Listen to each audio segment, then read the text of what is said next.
Good morning, good afternoon, good evening all over the world to our viewers. Thank you for joining us today for this important program on the Belt and Road Initiative. I would like to briefly introduce our speakers, say a few words, and then I'll turn everything over to our expert moderator, Dr. Marsha McGraw Olive, who is sitting next to me. For our speakers, first, we have with us Dr. Johannes Linn, who has served in many roles at the World Bank. He served at Brookings, UNDP, the Green Climate Fund, and many other prestigious institutions. He has co-edited and contributed to various books, such as China's Belt and Road Initiative, Potential Transformation of Central and South Policies, and many, many more. He's an expert on global governance reform, Central Asia regional cooperation, and the impacts of China's BRI in Central Asia. We're very pleased to have you here today, sir. Thank you. And we also have Robert Daly with us today, who is the director of the Kissinger Institute on China and the United States at the Woodrow Wilson Center. He was a cultural exchange officer at the U.S. Embassy in Beijing in the late 1980s and early 90s. And he's the director of the National Committee on U.S.-China Relations and the American Mandarin Society. And he's a member of the task force of the U.S.-China policy. Around the world, he is recognized as a leading authority on U.S.-China relations, and we're pleased to have you here today, sir. Thank you. Also, one of my good colleagues from longstanding is Dr. Brianne Todd joining us today. She's professor of practice at the Near East South Asia Center for Strategic Studies at the National Defense University here in Washington, D.C. She's an adjunct assistant professor at Georgetown University, and she just completed her detail as a country director for Central Asia under the office of the Undersecretary of Defense in Washington for Policy. She's an expert on U.S. policy towards Central Asia and regional security issues in Central Asia. We're very glad to have her with us today. And last but not least, I am very pleased to be able to welcome Dr. Elizabeth Wishnick with us today, an expert on Sino-Russia relations. She recently spent a month in Kazakhstan on a Fulbright Global Award for her upcoming book, China's Risk, Energy, Water, Food, and Regional Security. During her time in Kazakhstan, she spent a lot of time speaking to experts on the environmental impacts of China's investments. So that'll be a fascinating topic to hear about. She's been a fellow at Harvard University, Stanford University, and the Wilson Center. She's a senior research scholar at Columbia's Weatherhead East Asian Institute and professor at Mount Clair State University. Thank you to all of you for joining us. We are here today to discuss China's growing influence in Central Asia, both the security and economic implications it's had on countries in the region, along with the overall global implications of China's Belt and Road Initiative. For China, it's been extremely important to have a cooperative relationship with Central Asia, not only due to its proximity to the West, but also due to its economic potential and increasingly shared security interests. China's strategic focus to Central Asia in 2012 with its March West started, and then it announced its Belt and Road Initiative at Nazarbayev University in September 2013. That was in response to the U.S. pivot to Asia under the Obama administration. Now, since then, as part of China's Belt and Road Initiative, China has invested heavily in Central Asia's infrastructure and technology, and it has generally become more and more engaged with the region, especially for energy and security. I'm going to cut this short now because I want to make sure we have maximum time for our expert speakers today. But first, to help us discuss these issues and lead the conversation, my excellent colleague, Dr. Marsha McGraw Olive, is here today to moderate the discussion. She's an expert on Russian and Eurasian affairs, and she has an extensive background working on investments in Russia, Ukraine, the Caucasus, and Central Asia. She has over 30 years of experience working for the World Bank, where she served as senior manager in the World Bank and Eurasia Foundation, an acting country director in Moscow, and as the country manager of Tajikistan. She's currently a faculty member at Johns Hopkins University School for Advanced International Studies and a board member here at the Caspian Policy Center. Thanks to all of you for being here today. And with that, it's over to Marsha. Thank you so much, Ambassador Hoagland. Welcome, everybody. Ambassador Hoagland and I have just returned from 2 weeks in Central Asia. It's We got in very late on Saturday night, so if we're a little foggy. early Sunday morning. Yeah, early Sunday morning, so please forgive us. Part of that trip was with SCI students. I'm very pleased who are here today. And another was for the Caspian Policy Center. And we are interested to compare notes on what we heard and what the views are of our speakers. And I'm really honored to be taking part in such a prestigious group of speakers. So we're going to start with Robert Daly, who will give us the view of China in Central Asia. Brianne Todd will then go looking at the regional security implications. Johannes Linn will touch specifically on his assessments of BRI over the years, and then bringing up a very important rear view is going to be the Kazakh perspective that Liz Wishnick has just gathered. And I think we'll have some different views potentially, and we'll see what comes. Thank you. Go ahead, Robert. Thank you, Marsha. Thank you, Mr. Ambassador. Also, thanks to the Caspian Policy Center. This is my first visit. I'm very glad to be here, to meet with all of you, but also in part for preparation for a trip I'm going to be making to Kazakhstan, Kyrgyzstan, and Uzbekistan later this month, April 22nd, it's a State Department sponsored visit where I'll be meeting with China experts in the region to try to find out what they think. I'll mostly be listening. I think this is not a time that they particularly need to hear from Americans. I think they know where the United States stands. So a few thoughts from a non-Central Asia expert. I look at U.S.-China relations, and I'm new to looking at Central Asia. So I ask your forgiveness if I either get things wrong, in which case I hope you'll tell me, or if I declare things that everybody in this room has known perfectly well for 25 years, as though I just thought of them. That may well be the position I find myself in today. So first, when we look at Central Asia from an American and Chinese perspective, I think that there are two large facts that guide my thinking about it. First is that Washington and Beijing and a growing number of other countries look at the region unto itself and its relations with Russia and its relationship with China as part of what has emerged as a new Cold War. I think this is the bedrock framing for U.S.-China relations now, that it is in fact a new kind of Cold War. Now, all of my Chinese friends would say immediately, you have a Cold War mentality.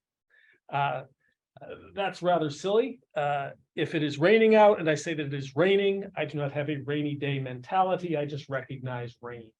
So we have to look at what the facts are on the ground. And I think that is now where we are and where we are going to remain. And that fact is going to increasingly shape American views of the role and prospects of Central Asian nations.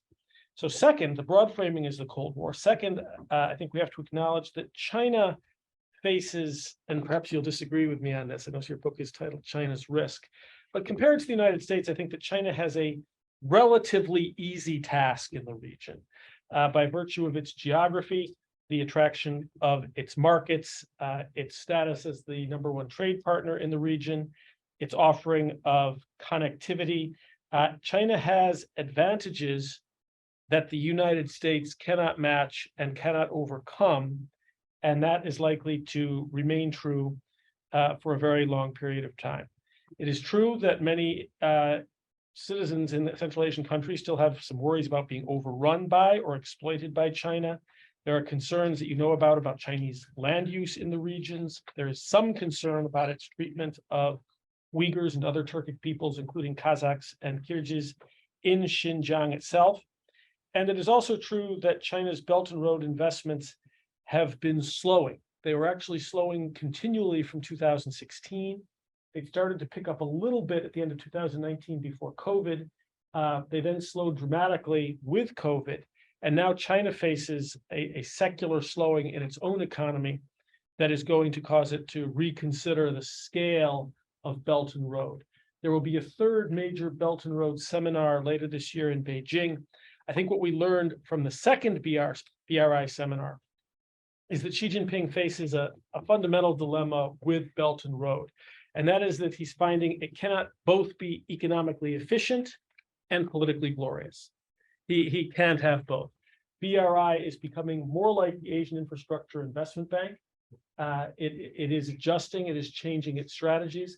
And as it does that, as it begins to emphasize real bankability, real economic efficiency, it is providing a welcome, but not a transformative addition to the work of other international lenders.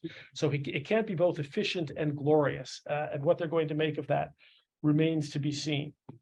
But China does not have to follow through on all of its promises in Central Asia to be able to dwarf United States involvement and contributions to Central Asia. So it is making gains in the area of security and also related to security to policing.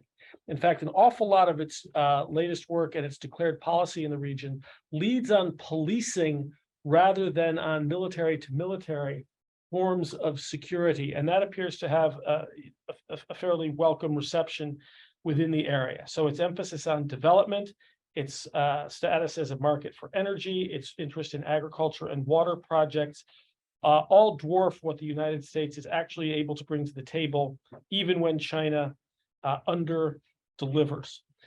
This problem may get worse as the United States focuses on the region and much of its diplomacy through this framework of great power competition that we're now hearing about in the United States again. It's a new great power competition.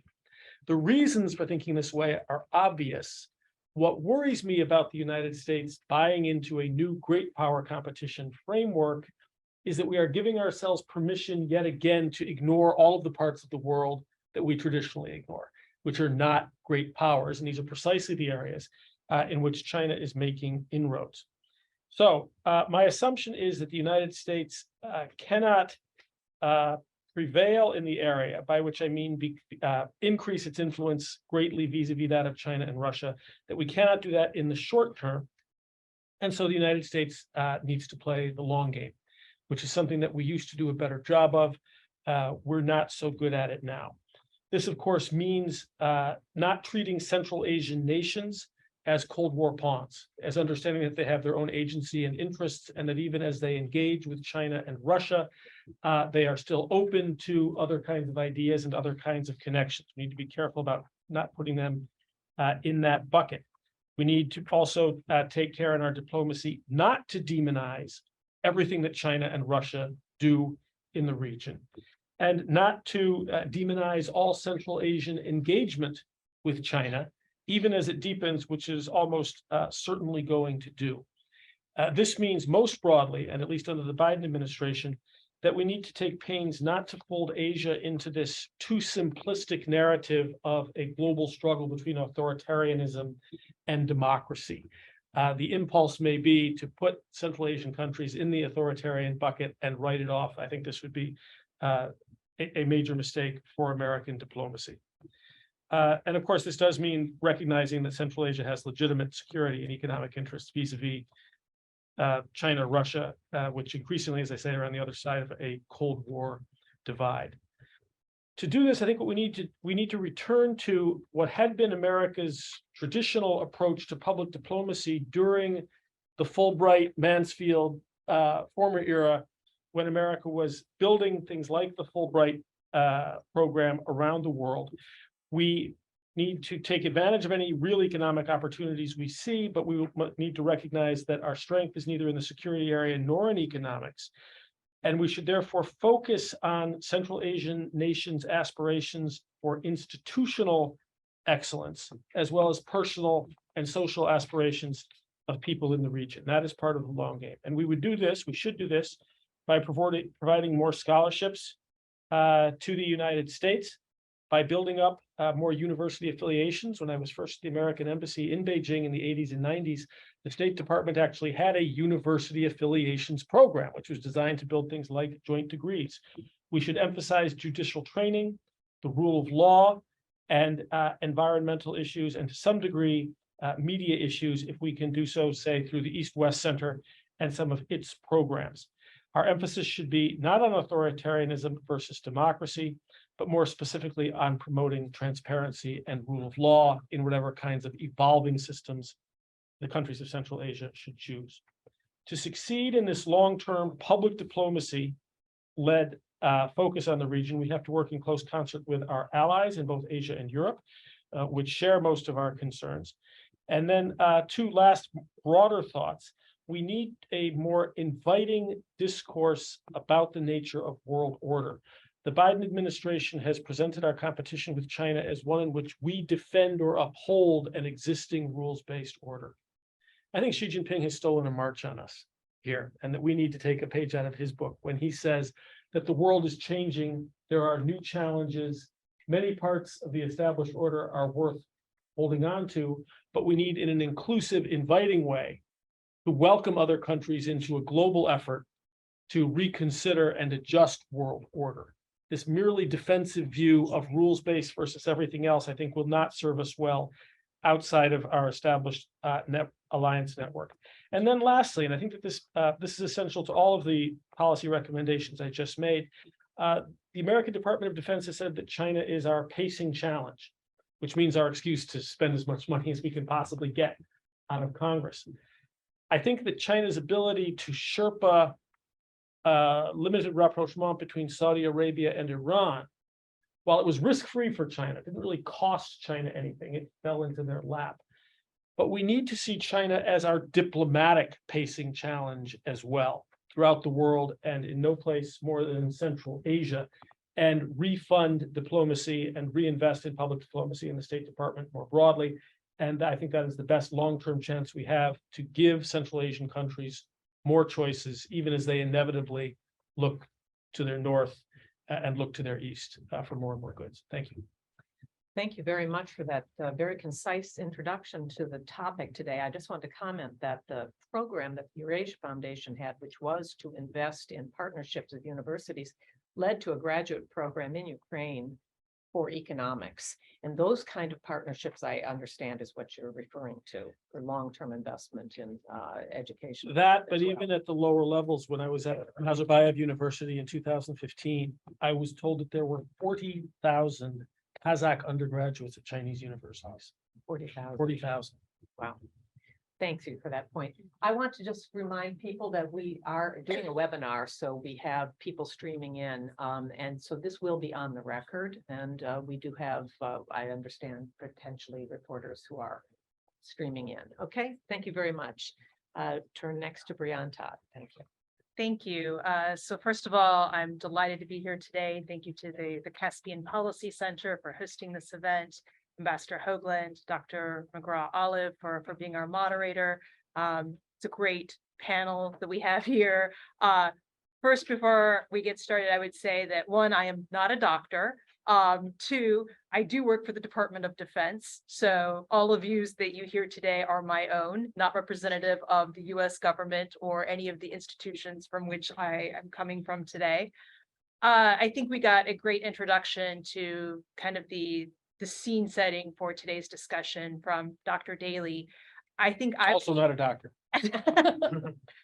Fair point. I think I would just comment on some of the regional security aspects and maybe go back to Russia before we delve more into the China aspect of this. That's really how I came to Central Asia, was vis-a-vis Russia, Russian studies. And while yes, I think influence and presence in the region is diminished these days as a result of the invasion in Ukraine, we still can't discount Russia entirely. If anyone has read the news, there are currently military exercises going on near the Tajik-Afghan border between Tajik and Russian soldiers. So Russia is clearly still present in the region, despite the fact that they are fighting a war in Ukraine right now. They have not left Central Asia, so we can't use the abandonment narrative on them yet. So I think those are the kinds of issues that we have to take into account when we talk about regional security, Belt and Road Initiative, who all the actors are that have interests related to these projects. When you look at what is actually going on with the Belt and Road Initiative, excellent point being made about kind of the slowing of development infrastructure projects. That said, we are certainly seeing increased presence of Chinese security forces in the region, and that's everything from their military present and doing exercises both bilaterally and multilaterally. That's been going on for a very long time. I mean, China's had military relationships with all the countries in Central Asia, doing exercises with them going back to the early 2000s. So that isn't a new development. As was pointed out, policing presence. I think you have to look at what that means in a Chinese context. So that's the People's Armed Police, PAP. We know that they are present in Tajikistan. They have a physical presence there, whether you want to call it an outpost, a base, whatever you want to frame it as. They're clearly present on the territory of Tajikistan, meaning that the government of Tajikistan has invited them to be there. And they do a lot of different functions. They're doing everything from border security, patrolling the border along the Chinese-Tajik border, but also the Afghan-Tajik border. They also do counterterrorism. They can do peacekeeping operations. They can deploy as part of UN missions. So I think the PAP is very flexible in a way that serves Chinese interests. And it's thinking about how that might play out in Central Asia and how that would affect the Chinese relationships that we see present in the region.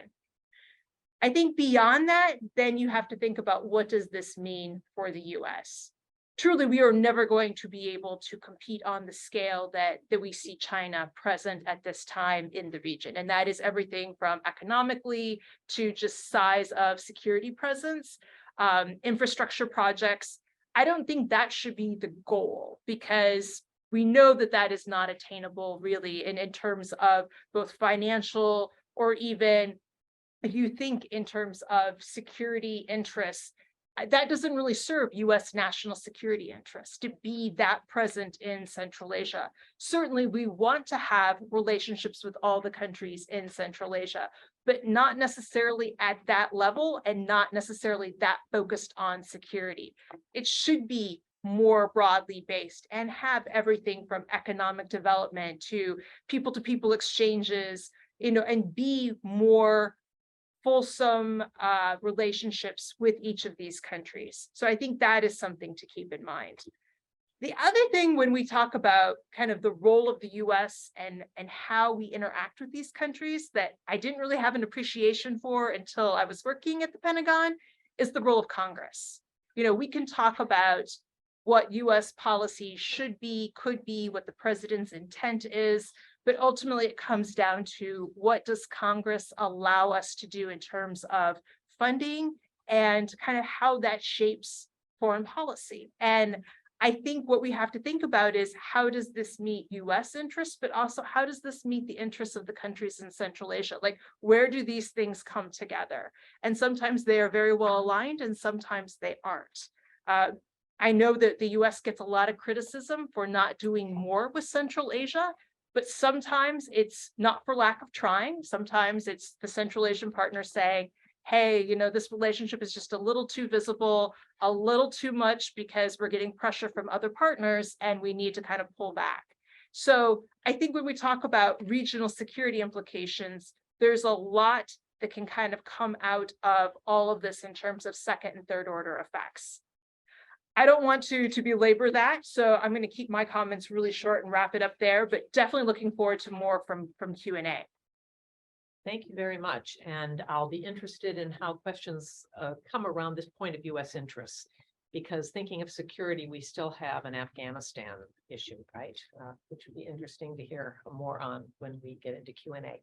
All right, we're turning to Johannes Linn on more specifics on BRI itself. Thank you, Marsha, and thank you, Ambassador, and thanks for all the panelists. I really agree with much of what I heard. As an American citizen, I kind of always think about, so what do I think about relationship for us with the US? But today, sorry, with Central Asia, but today the point of view I want to bring across is actually on economic and social development issues. I myself, I'm a development economist who's worked on that topic for 50 years or so. And so don't be surprised that that's what I'm focused on, not security and not diplomatic relationships and so on. And I report actually on 2 books that we published through the Emerging Markets Forum. I so happen to find one downstairs in your small library. I can hold it up. It's so heavy, I didn't bring it along. It's called China's Belt and Road Initiative, which we published in 2019. I was a co-editor, and we have now on actually Amazon.com a new book edited that basically updates the experience that we summarized here through 2020 into 2021, but also doesn't cover only Central Asia and the Caucasus, but also South Asia, Southeast Asia, and Africa with particular country examples. So that's what I'm based on. I have to moreover add that the whole approach in these 2 books was not to rely on what we call outside-in analysis, but inside-out analysis, meaning we wanted to get the independent expert, economic expert analysis by, in this case, in the first book, Central Asian economists who wrote actually country case studies on basically their perspective on the costs and benefits, or benefits and costs to their country of the Belt and Road Initiative through 2019 and through 2020 to 2021 in the second book. In the first book, we covered 4 countries, Central Asia, plus an overall regional case study for South Caucasus. The countries covered in the first book, Kazakhstan, Kyrgyzstan, Tajikistan, and Uzbekistan. In the update, we had to drop for various reasons Kazakhstan, nothing to do with politics, and it was basically a person issue. So we have 3 updates through basically 20 into 2021 in the new volume. So I want to report briefly on what we collected, in a sense, then from this inside-out analysis. And for you, maybe it's a good entry point for your coming visit, because it does present at least some perspective of how Central Asians see the role of BRI. And so I will first report on benefits, then report on the perception of and the analysis of risks and downsides, basically through the 2019 period, and then provide you a quick update of what's been happening since 2019, and then a summary in terms of bottom line. So in terms of the benefits that Central Asian analysts perceived in terms of BRI, and by the way, sort of not being Central Asian, but also an analyst, I actually agree with just about everything that they produce. So it's not, you can sort of, I associate myself with most of, not all of these views. So first of all, from the Central Asian perspective, there have been significant benefits, and overall, the perspective on BRI from the Central Asian perspective overall is positive. In terms of the key benefits in the connectivity area, where you have to remember that Central Asia is actually one of the least well-connected regions in the world, comparable only to certain Central African republics in terms of standard measures of connectivity. So the fact that BRI invested in improved connectivity, of course, transport especially, but also in telecoms and ICT, is regarded as a major benefit. Diversification by investing not only in mining and sort of traditional resource extraction, but also in agriculture, in industry, in banking, and in free trade zones in support of trade and industrial development and service development, all regarded as positive features of BRI. Finally, human capital development, training, education. We already heard about the scholarships to China, also joint university research, and indeed technology transfers. So those were sort of key benefits, and I won't go into details. However, they've also flagged a number of risks and potential downsides or actual downsides that were most significant for the small countries, Tajikistan and Kyrgyz Republic, less so for Kazakhstan and Uzbekistan. Debt is one of them, and that's the most common that people talk about today. Of course, Kyrgyzstan, Tajikistan have debt issues, They're not as dramatic as in some other countries that China has been involved in and is now blamed for in part for excessive debt. But they are, it is at the edge of, so to speak, of indebtedness, and part of it is due to significant part of it is due in those two countries due to significant increases in Chinese debt. To some extent, however, actually offsetting reductions in indebtedness to other from other sources. So it isn't actually that debt just increased pari passu overall, but it was some substitution. The second issue is natural resource extraction. There were certain risks and problems, particularly again in Kyrgyzstan and Tajikistan, unfair and non-transparent revenue sharing, in particular for mining and related investments in natural resource extraction, were key problems that were identified. In transport, there was a bias towards hard investment, namely in sort of hard infrastructure, roads and railroads and what have you, and too little investment in the soft part of infrastructure, particularly no attention to improving border crossing or improving logistics that are so critical in actually making sure that the infrastructure actually delivers improved services. There was also in the case of Uzbekistan an interesting question whether these road and railroad investments actually biased the transport infrastructure too much towards China rather than to the remaining neighbors and world markets. In telecoms and ICT, there's concern, particularly in Tajikistan, about over-reliance on Chinese providers. And I would call to your attention a very interesting report by the Harvard Davis Center on actually telecoms and ICT investments in Central Asia by China and the risks associated with it in terms of data security and data sovereignty and ICT sovereignty, which from my perspective is actually a key issue that Central Asia has to grapple with as China's influence obviously is growing, particularly in this area. Another issue which was I sort of contributed to the debate was the lack of adequate attention to O&M, to operations and maintenance, which is pervasive in the region already. And with all the new investments made, the question is, will this be actually maintained? The likelihood is that it probably will not be under current circumstances. A problem, but of course, we face in this country also, let's remember, and not only Central Asia. But it is an issue that BRI should be focusing on, so it shouldn't only invest in hard infrastructure, should also invest in O&M capacity and financing. Environmental issues in mining, in coal-fired plants, Kyrgyzstan, Tajikistan, and a lack of focus on climate change and climate change-related policies and investments, in particular, no focus on renewables, which of course China is way ahead on in many ways, but that hasn't yet found itself into either Central Asian or Chinese activity in Central Asian priorities. In the social area, we had already mentioned the agricultural land issue. Kazakhstan, remember, there were some protests, but it's more general. Tajikistan also has issues there. Employment with Chinese investors, public and private, heavily relying on Chinese employees, which creates various issues and problems, but among other things, creates challenges on migration. Finally, there's the governance risk. We know that Central Asia is a poorly governed, if you wish, from a governance perspective, region.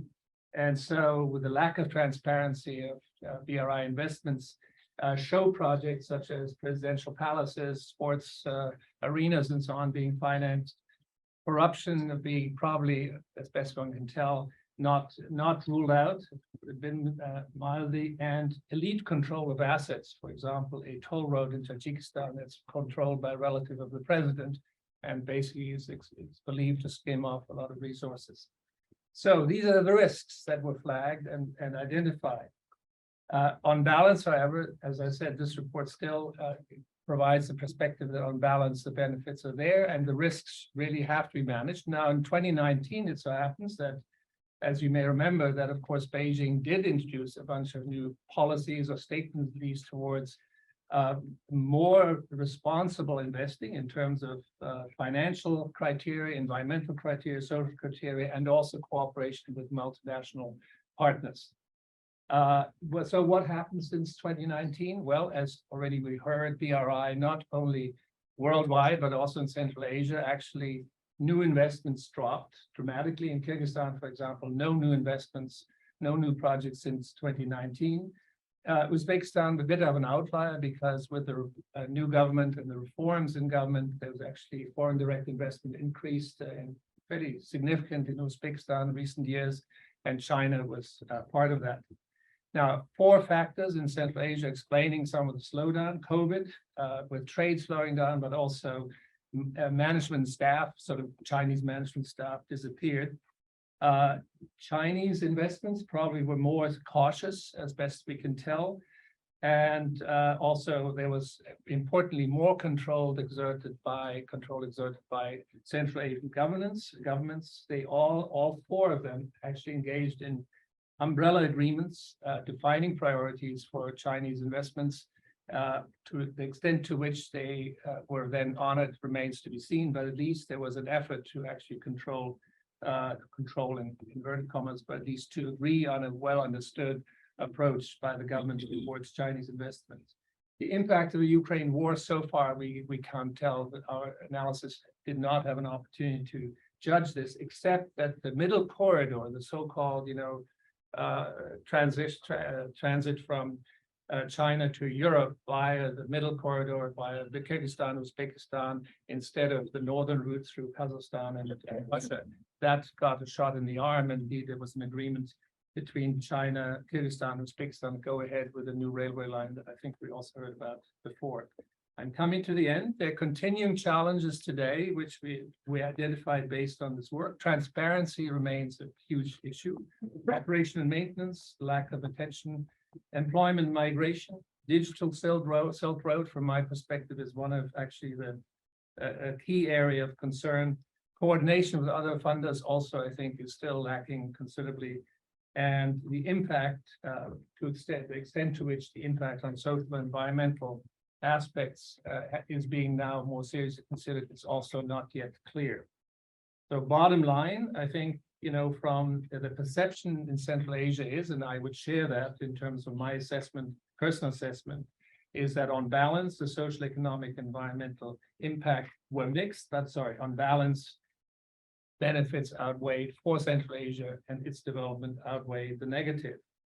And I should note in the closing comment that many of the problems that China faces in its implementation of early implementation, in particular of the Belt and Road Initiative, are actually not unfamiliar to us who've been in this the aid business for the last decades. Because we in the World Bank, for example, with whom I worked for many years, we faced very similar accusations of environment, social transparency, and so on. I mean, we've come a long way in the international aid business, and China hopefully will not catch up. But we shouldn't just sort of blame the Chinese for getting it wrong in the first 4 or 5 years of their effort to actually go ahead and be engaged in this international development business. Thank you. Thank you, Johannes. You can see why I'm proud to say that Johannes was my vice president when I was working in the Russia program in my early career. I just wanted to point out that he was speaking of BRI in a very broad definition. Often we're thinking of transport and connectivity, but he was using examples across the entire development array, and I want to point that out, okay? So finally, since Kazakhstan was not featured, this is a very important addition. We're going to hear from Liz. Thank you. Thank you. And my thanks to the Caspian Policy Center and to Dr. McGraw Olive and to Ambassador Hoagland for inviting me. It's a pleasure to be here and revisit this issue of China and the BRI, which is on everyone's minds. So I went to Kazakhstan in the fall of 2022 as thousands of Russians were fleeing the draft there. And as someone who spent a lot of time studying Sino-Russian relations, it was fascinating to me to observe the scene there and to look at what was happening to the relative balance of influence between Russia and China in the region. So there's often an assumption that Russian influence is declining because of the war in Ukraine, and that as a result, China's influence is rising. And I'm going to take issue with that assumption because I would agree with Brianne that Russia is very much there. It is, despite being viewed as toxic, a word I heard often in the region, by many in society, it is still the preferred partner. There's a vast migration, labor migration to Russia. That's the cultural language of academia and even in the government in Kazakhstan. And so Russia is there to stay. Its reputation may be tarnished. Its economy may be weakened, but I don't think China is trying to remove Russian influence. In fact, China is very careful to navigate Russian influence in the region. And the Kazakhstani experts I met were also trying very hard not to inflame relations with one while engaging with the other. And I had a chance to observe that firsthand.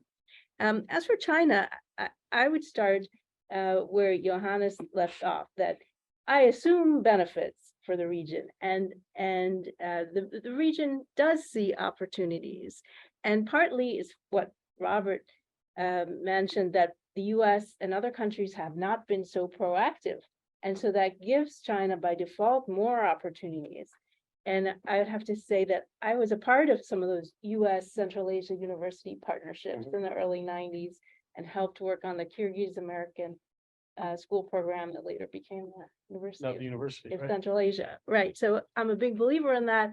And I think that many Chinese scholars, Kazakh scholars told me that they received funding from the Chinese government for conferences, for exchanges, but they wish they received other funding. They wish that, because as those of us who have been on exchange programs to other countries know, it doesn't necessarily make you more positively disposed towards that country. Look at people who went to the Soviet Union or to China, it doesn't necessarily have an immediate effect, but more engagement is always useful. And then there was COVID, and COVID was a kind of a wake-up call for Kazakhstan and many other Central Asian countries that depended on the Chinese market and then found the border closed. And so that raised the risks of overdependence on one particular market, regardless of how conveniently located it is. And I would also comment that China, while having certain advantage of proximity, has not always been as effective as it could be. And in the security sphere, apart from policing and Tajikistan, I would say that China has been quite ineffective, above all, in understanding what are the security issues in the region. And so my book project that I went to Kazakhstan to research looks at how China sees risks in its resource engagements with Eurasian neighbors, and how the Eurasian neighbors in turn see those risks. And for China, what's interesting is that this is not just a land of opportunity. This is an area of risk. And if you look at the Tsinghua University's risk rankings for 2023, top is the US-China relationship, number 2 is Taiwan, but number 3 is the security of BRI countries. And so I think China is very much concerned about political instability in neighboring Central Asian countries. And they've just seen, Kyrgyzstan and Tajikistan in conflict. They've seen unrest in Kazakhstan. And there are many numerous examples. And China was left outside of these events, not really understanding what was going on or being able to contribute meaningfully to resolution. And of course, other risks are economic, non-repayment of loans. If countries are put in a difficult spot by taking out these loans, the Chinese banks and Chinese economy is also facing repercussions because of having extended these loans. And then anti-Chinese sentiment is another problem for China. Sinophobia that was persistent that I saw persistently in Kazakhstan and is present to varying degrees in other countries. anti-China protests, some attacks on Chinese employees, and so on, that led China to create private security companies to operate in some countries like Kyrgyzstan, for example. But from the point of view of Central Asia, from Kazakhstan, there are also risks, apart from assuming the benefits. So I assume all the benefits that Johannes just described. The issue of hidden debt that the aid data recent reports highlighted, how state-owned enterprises in these countries will take out loans, which then the government feels obliged to guarantee. And so that adds an extra burden of debt on top of the sovereign debt. The environmental impact. So one of my issues in my study is water. And a hot video going around Almaty was about the Ili River and how China was withdrawing too much water from the Ili River, China being upstream of Kazakhstan, and also polluting the waters downstream. And I personally went to an area of the Ili River and saw the riverbed retracting and the impact on the landscape there. And negotiations between China and Kazakhstan have not been very effective in this area. On the Irtysh River, it's a shared river with Russia. China does not agree to multilateral talks on this issue. And so there's a sense in Kazakhstan, at least, that the country will have to do something on its own to address this problem because China is unwilling to deal with it. Part of the issue with the Chinese investments in Kazakhstan is the lack of transparency around them, both from the Chinese side and from the Kazakh government side. There's 52 projects that were agreed, but so many experts told me they could not find a list of these projects. And it was only environmental activists I met who were able to supply me with that list. And so half of them were in fossil fuels, half of them were in renewables. So there's some progress there, but not enough information about these projects was forthcoming, leading to more xenophobia. And I would agree with the issue of data security. That was another issue that came up, that China has the advantage of Huawei can provide a package deal with all the bells and whistles for 5G and connectivity. But what Kazakh experts told me was that means that the data stays in China, and also, the coding would be supplied by China. And so they disagreed with that kind of a purchase, even if it might be more convenient or cost effective. And they were looking to different technologies, not just from China. And that's where the US also could play a role to deal with this kind of a risk. And so as a result, if you look at public opinion studies in Kazakhstan of ranking of partners, China comes up last, even in conditions of high inflation. One recent study showed that China was the least preferred partner. And that doesn't mean that Kazakhstan is not going to engage with China. It will, but unwillingly leaving opportunities for others who might step up more effectively, in the future. And I would say that public diplomacy efforts to be more present, not viewing Central Asia as an arena for China, Russia competition or US-China competition, but to actually engage with people on the ground who have real substantive interests. And one of the areas that I found promising was in energy transition. All of these countries are facing an energy transition, suffering potentially from climate change, and are stuck dealing with Russia and China because of the fixed pipelines that connect them. And if there was more of an interest by outside countries in engaging with them on the energy transition, that would have the impact of broadening their connections to the outside world and loosening the fixed connections that keep them bound to China and Russia. So I'll just stop there. Thank you.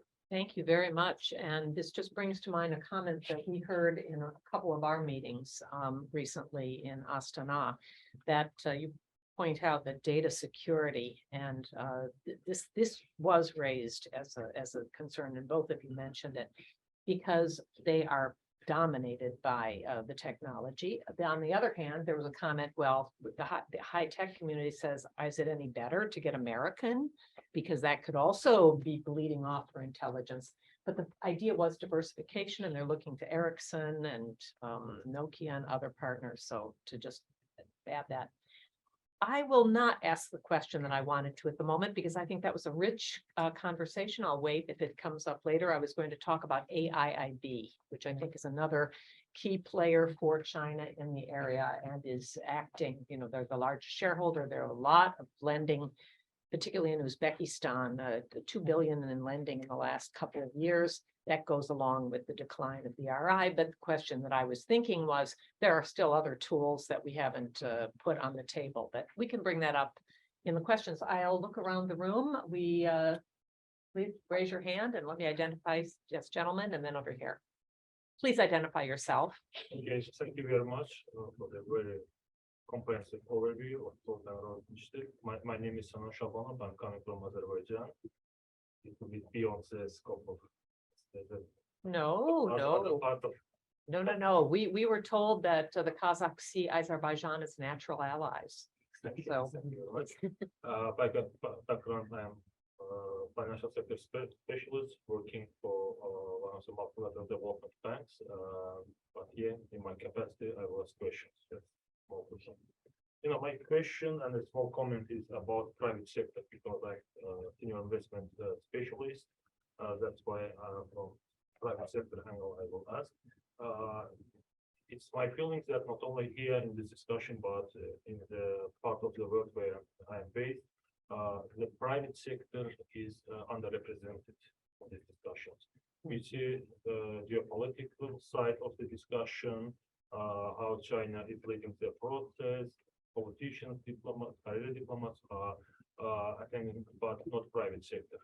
And the commercial aspect of Belt and Road initiatives sometimes is revealed by other aspects, let's say policy level discussion.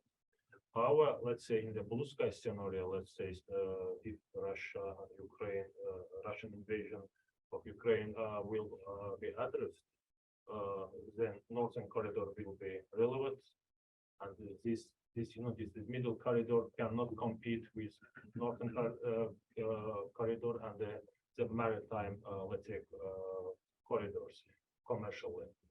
Then the local governments in Central Asia, South Caucasus can ask, what's next if everything goes well. This is the first. The second, of course, as a development bank representative, I have been approached several times by logistical companies, by local railway agencies, SOEs, to discuss this, because they want us to provide funding. And there are lots of questions when we raise, they can address first. Just the main driver is China, but what other, let's say, big powers? I mean, of course, they are happy that one elephant is in the room, but they don't want a second one. But it's a question mark for us. If something happens to Chinese economy, then how can these small countries will address? Just the China's economy is growing, but slower than previous year.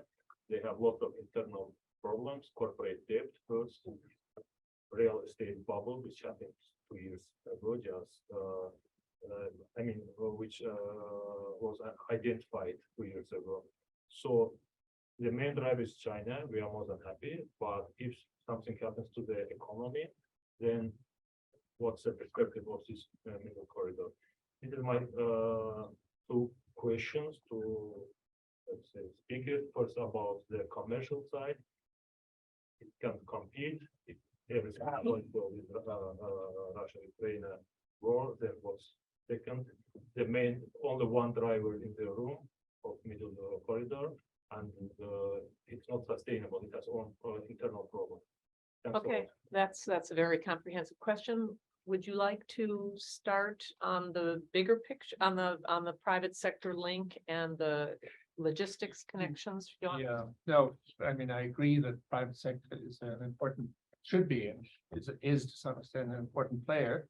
I think what is limiting private sector engagement in Central Asia are various risk factors, at least international, in terms of sort of governance. I mean, if you think about what's been happening to the small and middle sized firms, for example, in Tajikistan, as they grow and become successful, they're very quickly snapped up by government or family related interests. And so there's there are a lot of issues just in terms of the commercial risk that you face as a foreign investor. On top of that, you have now, of course, the risks associated with the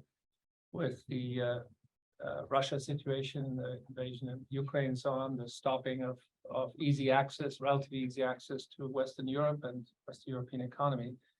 And so, there are a lot of risk factors that I think weigh on private sector investors. Now, to the extent you have investors, they should should be treated like all others. And to the extent you look at Chinese investors, the problem is that the dividing line between private and public isn't all that clear. And so very often the impression, I have not investigated that personally myself a lot, but that a lot of so-called private investments, in fact, quasi-public or publicly directed from Beijing. So a lot of this private sector dimension that you raise, I think, should be analyzed more and deserves more attention than I think many of us have given it. So I take your point that I don't know which organization you work for, but Asian Development Bank. okay, yeah, I think it would be good for Asian Development Bank to have a look at that if it isn't already engaged. And so it happens that I'm working actually with Asian Development Bank on some of the BRI, not the BRI issues, but Central Asia issues. So I'll bear that in mind. Middle corridor, I think you raise a very important point. And here the question really is, and I'd be interested in what others think, is, what's the likely trajectory for Russia vis-a-vis particular Western Europe or Europe, let's call it Europe in general. Is it, and what to some extent, what happens to Afghanistan? What is the long-term trajectory that in sort of the next, say, 3 to 5 years? Do we think that Russia will become a normal country again in terms of global economic integration, or will it actually stay a pariah? If it stays a pariah, then I think a 5 and maybe even longer term horizon for the middle corridor makes some sense, and some investment in the middle corridor I think makes sense.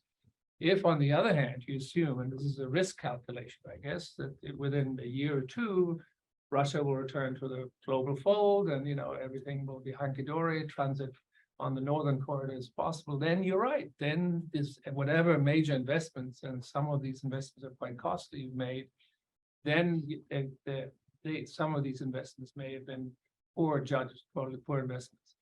At the same time, many of the obstacles to the middle corridor actually are not physical. They're actually border crossings that are poorly administered and so on. So improving transit along the existing middle corridor is actually in itself a worthwhile thing to do. And so I would encourage the Central Asian countries to focus now on the middle corridor, especially in the soft infrastructure dimension, and carefully assess and make their judgment about what they think is going to happen with Russia, in particular, to some extent, what's happening with Afghanistan, because if both Afghanistan remains closed, Russia remains closed basically to transit, then they only have the middle corridor or China basically for access to world markets. And so I think those are sort of the considerations I bring to the table. Sorry. No, that was too long. excellent. That was very good answer. Do any of the other panelists want to add? Yeah, on that point, I forgot to mention, one of the useful activities the US government is doing is USAID is in trying to encourage regional connectivity with some of that soft infrastructure, and more effort could be directed there. But I think another issue is China's relations with European countries, because the Belt and Road was meant to assist China to export its goods to Europe, not to be stuck in the Eurasian space. And one of the impacts of this war in Ukraine is that a decline in China's relations, especially with many Central European countries, Baltic countries, new obstacles for China in the Arctic region, for example, in the European Arctic. And so I think that will also affect the kind of demand there is for this route. I mean, if you look at China's investments and trade with Ukraine, totally collapsed because of the war. And so I don't see a very blue sky outlook for the northern route. I just wanted to comment on that last point because we were surprised when we asked about the middle corridor and also what's happening to the northern corridor. We were surprised to be told in, I think it was in Almaty, that it's booming. That the northern corridor had a dip in demand during the middle of 2022, but that as of the end of 2022 and now, that traffic has resumed to what it was prior. But all the way to Western Europe? Yes, and through Belarus, the point was, and that is something we need to follow up on. I would like to see data on that, but it was a comment that took us all by surprise. And on the private sector, I just wanted to note, since you're with ADB, you don't have the funding model of the EBRD. But I was also interested that EBRD, works with private sector firms, and taking Johannes's point that, Chinese firms may not always be as private as you would assume, but they are doing a major program on renewables.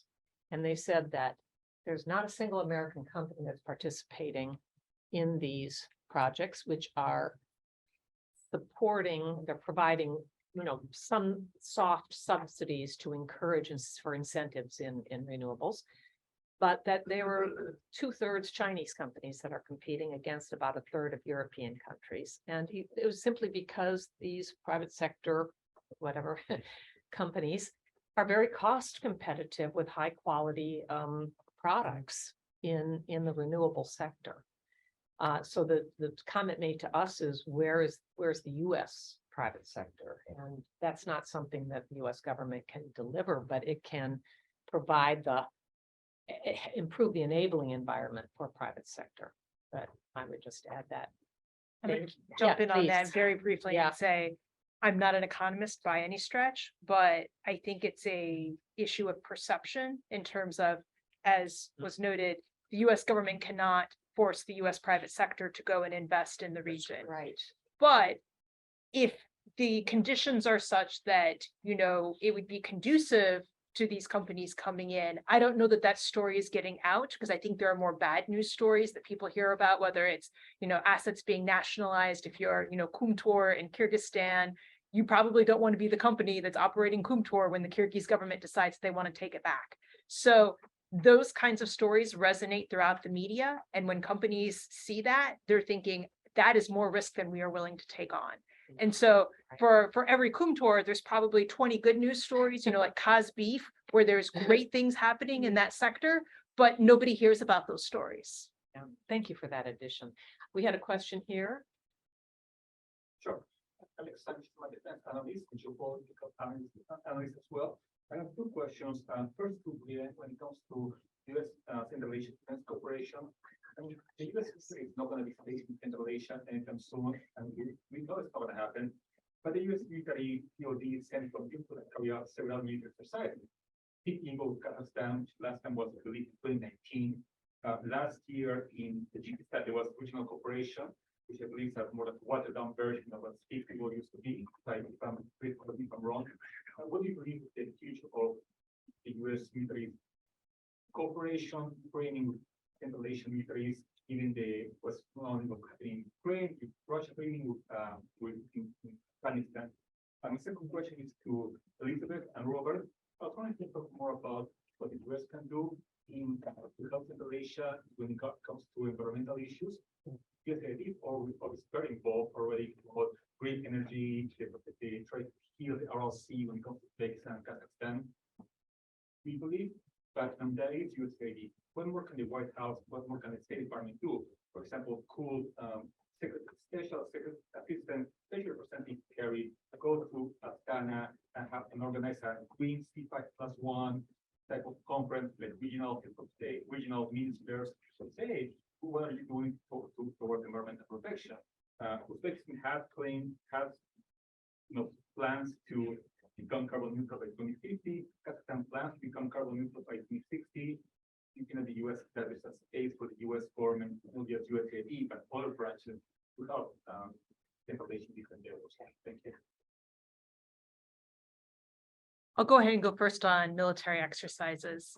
So yes, you are absolutely correct about Step Eagle. That is actually an exercise that originated with the United Kingdom, the US, and Kazakhstan. So it was always somewhat multilateral, and occasionally we would get participation from other countries in the region as well. I think there were years that Tajikistan and Kyrgyzstan also participated in that. I think that there were a number of factors that affected Step Eagle, COVID being the biggest one. COVID also hit at a time when we had some issues in Department of Defense funding and the type of funding that we were using to do that military exercise.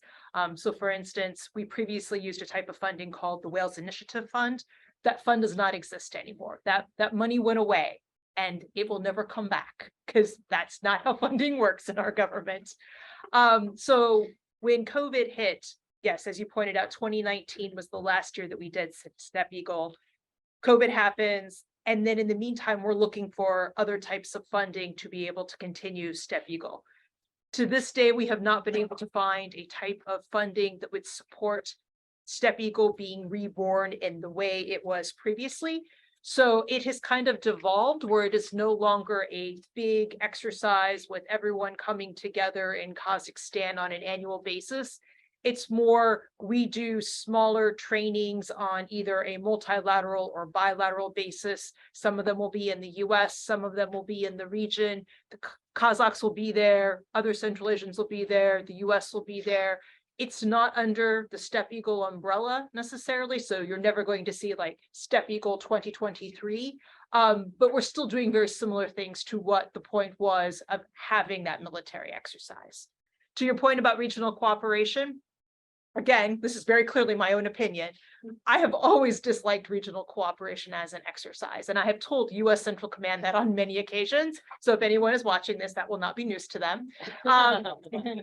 So I think the point of doing an exercise is to come together with your partners, to work together like you would in a situation where you're practicing for real life, right?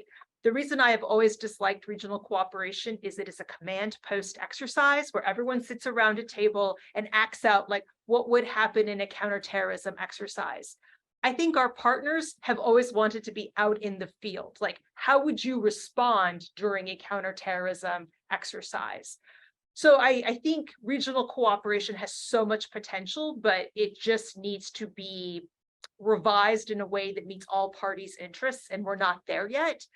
So I personally have a lot of issues with regional cooperation and the way we go about it, but it too is also facing funding challenges for a number of reasons. As I pointed out, the Wales Initiative Fund is gone. The type of funding that we have tried to draw on is very much service focused. So that's, the Army's money going in to be able to do this with US Army Central, that's ARCENT, they being the main party that would be there in place of the United States doing this. The state partnership program. So, the countries in Central Asia have state partners. For Kazakhstan, it's Arizona, Uzbekistan, Mississippi, Turkmenistan, Kyrgyzstan, it's Montana, Tajikistan, it's Virginia. Having all of those states come together with big army to do this type of exercise, you can see how it gets very complicated very quickly, because everyone wants to have a voice in what actually happens. So yes, lots of potential. We just haven't quite gotten there yet. Fascinating. Okay, a green C5+1. That was the second part of his question. Do you want to comment on that? Sorry. Environmental question. I would maybe broaden it to, especially on climate change. I think there's a real opportunity for the US government to engage with Central Asia, because on the one side, in Washington, at least current administration, we know that climate change is a major agenda item. And in Central Asia, while it's still not all that strongly developed. My assumption is that there will be a lot more focus on climate change in the next few years than there has been over the last 5 or 10 years. The ADB just finished a fairly significant scoping study on climate change in broader Central Asia, in the CAREC region, Central Asia Regional Economic Cooperation Program. And it flags a number of really serious issues. And ministers actually looked at this report and signed on to it broadly. It's going to be published very shortly. And it is clear that Central Asia will have major problems. Now, there are two aspects of this. One is mitigation, where, of course, given the extremely carbon energy intensive situation in Central Asia is a real problem globally, although the percentage of contribution to carbon emissions is relatively small, but it is a real issue. And of course, it has renewable energy potential, significant potential. So the energy transition in the region will be very important, not easy. And I think the US could actually be really engaged on this, but at the same time also pay at least as much attention to adaptation, because the adaptation issues, especially in the water, agriculture, and to some extent energy area, are really going to be very serious. And traditionally, the OECD countries have focused much more on mitigation and too little on adaptation, which is really what is of concern to developing countries. And so let's not make the same mistake as we engage with Central Asians basically telling me, you got to mitigate, transform your energy economy, and take care of whatever problems globally may have been created for your adaptation. We really have to focus on helping them on adaptation. And it's not clear to me at this point that China, for example, is really focused on the climate change issue. So I think it's a very good point. Yes, let me go to Robert and then Liz. In the environmental realm that you asked about, and in so many other realms, there's a great deal that the United States and its allies could do, and in theory should do, in Central Asia. The problem is it usually isn't seen as a vital national interest in an era when there's a growing number of vital national interests. There's just nothing that's compelling enough to get the United States and its allies there at scale to make a big difference. This is where we get to what I began with, which is a Cold War context for US-China and US-Russia relations. It is the Cold War context which gets a bipartisan response in Congress and which can get attention if you invoke this. To use your example, for environmental reasons in Central Asia. But of course, that cuts both ways. We've already heard, I can't remember which of you said it, that if we had the American NGOs and universities in force in Central Asia, you would also have the Chinese and Russian view that this was America's fomenting of a color revolution. And it's not clear that a lot of these governments have much tolerance for that and would be uncomfortable with it. So the Cold War context cuts both ways, which is why I lean toward, rather than sending large number of American experts, largely academic, largely NGOs, I would favor more training in the United States for PhDs in environmental science, environmental management, such that people from the region themselves get training here and then go back. It doesn't invoke the color revolution sensitivity, which is getting even stronger. It was strong for Putin, it's strong for Xi Jinping, and the two of them seem to exacerbate this on each other. And because of China's advantages of proximity and its economic advantages, I think they're going to win the whispering game. The don't play with them, play with us on your own territory game. And so I would say, I would emphasize training people here for that reason. Yes, Liz. I would agree with that. I would add that there are a couple of areas where the societies are very concerned about certain environmental issues, like air pollution. If you live in Almaty, terrible air pollution, water issues.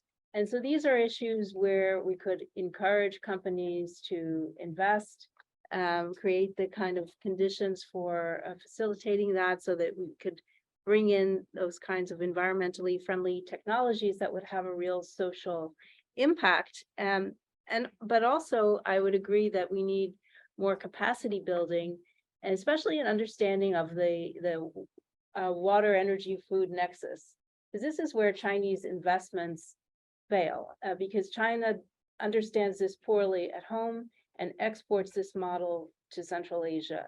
And I think that to the extent we could provide daylight on these issues and encourage greater transparency in terms of environmental impacts of projects, that would be well received, at least by the societies. And since China and Russia don't do these kinds of projects, I think they can't really complain about the United States. Oh, sure they can. But if China doesn't do it and it's needed, then it's filling a need, filling a gap rather than competing. This is a good time for me to mention the AIIB, because the point was made to us in one meeting that AIIB, which was formed in 2015-16, is aiming to overtake the World Bank in the region in lending. Now, that would be significant. It would be frightening if AIB hadn't already started to adopt more of World Bank type of standards on social and environment.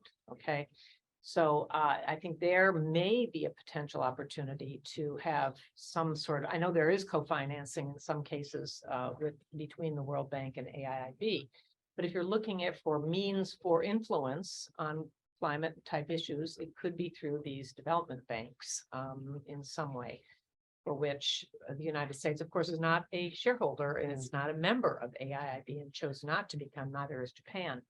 But if you had ADB, AIIB, and World Bank looking at this, bringing this together, or C5+1 green economy, that's a very good idea because that falls right in the heart of what they're concerned about, what the one of the three pillars of the C5+1.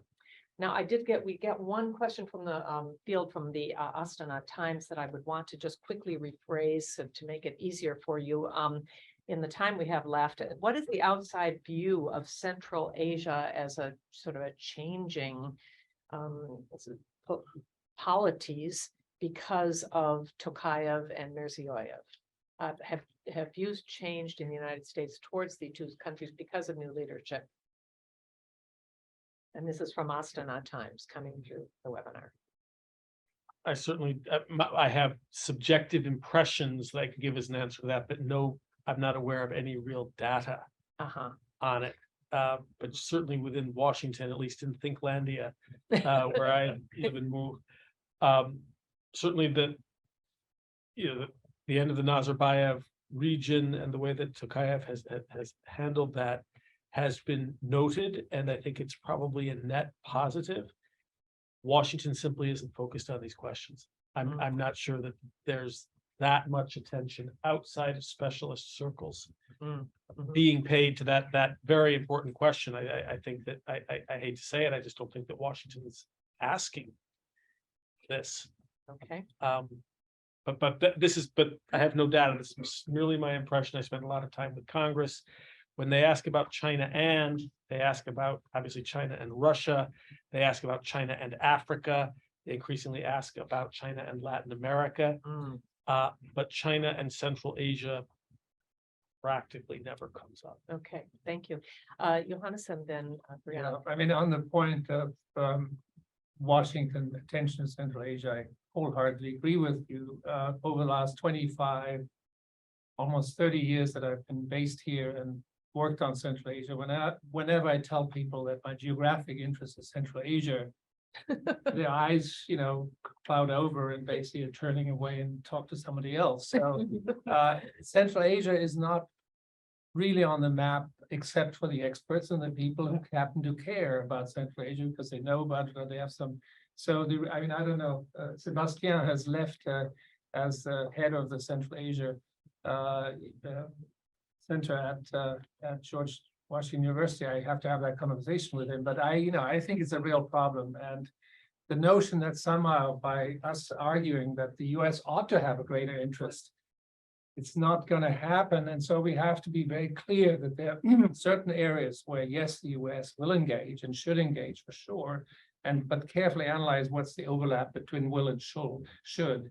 And make the best case we can as Central Asia experts or interested parties to this conversation.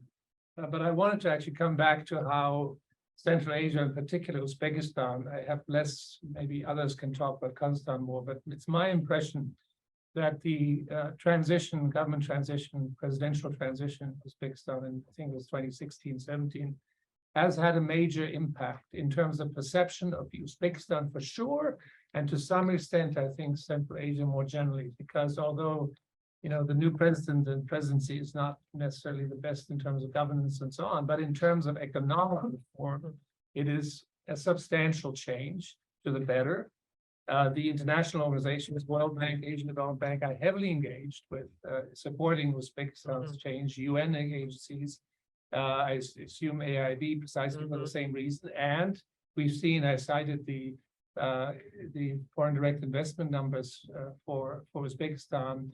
The investors too have noticed it. And so that is a major opportunity, I think a significant change.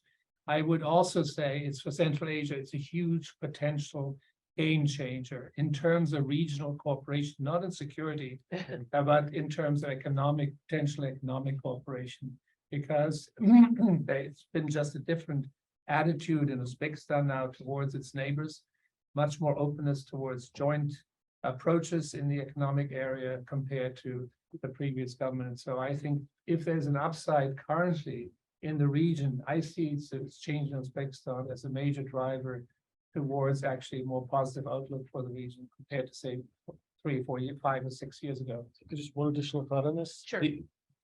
Over the past several years, when Central Asia does come up and political changes do come up, it's often within Washington, I just mean within the Washington foreign policy community, been in the context of Central Asia being perceived as giving China a pass on its treatment of the Uyghurs. That was when the question was asked, and the sense that it was given a pass resulted in a sort of a broadly dismissive attitude was my sense, because you did hear, with reference to the Middle East as well as to Central Asia, there was a sense that that could have been a place where there might have been common cause, and it didn't happen. Okay, thank you. Yes, Brianne, and then yes, go ahead. So I agree with some of what's been said, but I also strongly disagree. So I agree with Johannes's comments about kind of changes in perception with changes in leadership. Absolutely agree. I think to your point, there have been great strides that have been made that has been noticed, commented on extensively by the think tank community, as well as members of, various political parties. I would say that for, attention on Central Asia, there is a lot of attention on the region right now, particularly from members of Congress, professional staff members, the administration. Everyone is very much focused on Central Asia, as in, like, what is going on? What can the US do? What should the US do? This is actually a very bipartisan issue, which is fascinating to me. This might be the one thing that both political parties actually agree on. I think what kind of precipitated all of this wasn't necessarily leadership changes in Central Asia, but more just a series of events. Everything from the protests that occurred in Kazakhstan last January of 2022, that kind of started it. And then it was the invasion of Ukraine. Also, even before Kazakhstan in January, we had the withdrawal from Afghanistan. I think just a lot of change going on in and around the region has kind of started to probe and make people think, like, what should we be doing? What should our relationships be with these countries? And so you have more questions being asked, more research being done, delegations going out and visiting the region. Like I said, I'm actually really happy to see that this is a bipartisan issue, but I think it's now, what do we do with that information? And that's going to be kind of the next step, is how do we take action on this? I think the struggle is you have so many competing priorities, and that is both in terms of foreign policy, when you think about all the things that the United States cares about, all of the countries, all of the issues, but also domestic politics, particularly as we start to go into the next presidential election. Everything is going to be much more domestically focused. So we're kind of in this moment where there's a lot of potential, but it's very quickly going to start to be consumed by the cycle of news focused on the next election. So I don't know where we go from here, but we're kind of in a moment where there's a lot of opportunity. I think, in fact, this is exactly what the comment was that there will be more domestic distraction. And that's why I think there is a desire to capture this moment to get us involved. I'll come to you, Laura, just let Liz wanted to make a quick comment, then I'll let you have the last word. Oh, yeah. I would agree with what Brianne just said. I think that there are some external factors that did direct more attention to Tokayev, for example, in terms of looking for daylight between him and Putin on Ukraine, for example, looking at what she is saying to Tokayev about sovereignty, certain things like that. There were new developments that led to new initiatives like COVID, led to some engagement in public health, which is a promising area also. But among the expert community, I think there's some disappointment that new leadership has not meant, sharply new directions, especially in human rights and political participation. But there is also a sense there's a new generation and the Central Asian population is very young, and the new generation has different ideas. It's very well informed about the Uyghur situation, for example, and sharply critical of China, despite what the leaders say, and would like to do more about climate change and be more engaged globally rather than fixed in the region. So I think it's not just leadership change we should be thinking about, but generational change. Very good point. And Laura, if you don't mind, we'll let you No, find. I just wanted to add on to what Brianne said. And that was, it was something I was gonna raise separately. Laura Kennedy, one of the groups I work with is Foreign Policy for America, and we try to focus on, Congress in particular, in foreign policy issues, and always. And I would say that, particularly with Uzbekistan, there really have been a huge change. I mean, I hear, Congress reps told me that, they thought of Uzbekistan as the place where, they boiled people in oil. Literally, that was sort of an image and I'm talking about, congressional reps. And there was a huge interest in the change. And we saw that reflected in aid levels going up to Uzbekistan. Sure, it's all relative. And I'm not trying to make the point that Central Asia is at the top of the US now. I think we all agree it's not. But I think there's real openings. Of course, with Uzbekistan, it's, sort of frittered away after the sort of first few years of excitement over the changes there. But for example, two recent congressional hearings, the one that Senator Murphy chaired on the energy issue in Central Asia, and again, bipartisan. We had the leading senator and Democrat and Republican on the committee saying, what more can we do? What other tools do you need? That's again, an example of bipartisanship. I was on another, just recently at the Senate Foreign Relations, and Senator Menendez raised, for example, the cotton campaign in Uzbekistan, work there, amending that, saying now, Turkmenistan, we need to do similar. Senator Payne then volunteered sort of, Virginia is a partner of Tajikistan, and this has been a great success. So, I mean, there really is some knowledge. I mean, Gregory Meeks, the former chair of House Foreign Affairs, has done Central Asian stuff. I can't remember if he ever took a trip out there. I think he did, yeah. He actually was quite focused. And lastly, I was going to say that for Central Asians themselves, I think there's a lot they can do to try and get interest. And I would just cite, for example, the outgoing Uzbek ambassador as a model in this regard. Traveled all over the US, worked on the partnership with Mississippi, constantly tried to do outreach to the Hill, cultural, educational things, really a model. So and again, sure, that takes money. But if you're here in Washington, for heaven's sakes, it doesn't take money to, call on people and try and do modest events. So I really encourage all the Central Asian embassies here to use your diplomats to, try and get Washington's attention. Yes, it's hard, but I think Ambassador Vahabov did a great job, and I hope his successor follows that outreach model. But lastly, and I think it was Johannes that made this point. I completely agree that Central Asians should always be seen as actors in their own right. I am so sick of decades of the great game and so on. But sometimes if you want to get Congress's attention, and money and so on, sometimes you have to play that game a little bit. And if there's a book that says, gee, you know, China's out there, we're nowhere to be seen, then I hate to say it, at least use that in terms of the policy debate, even if you don't, frankly, you don't like it. So, Well- anyway, but let me just say thank you for this panel. Great discussion. Thank you so much. And coming from your deep experience in the region, that was a great way to end this discussion. I'll turn to Ambassador Hoagland for final remarks. Thank you, Laura. And I would also like to say thanks enormously to all of our participants today, our speakers. But when I say participants, I mean all of you experts around the table. And those of you on the webinar.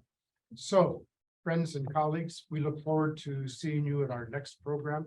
Remember, you can follow what we are doing at www.caspianpolicy.org. There you will find our news updates, our new articles, copies of our previous webinars.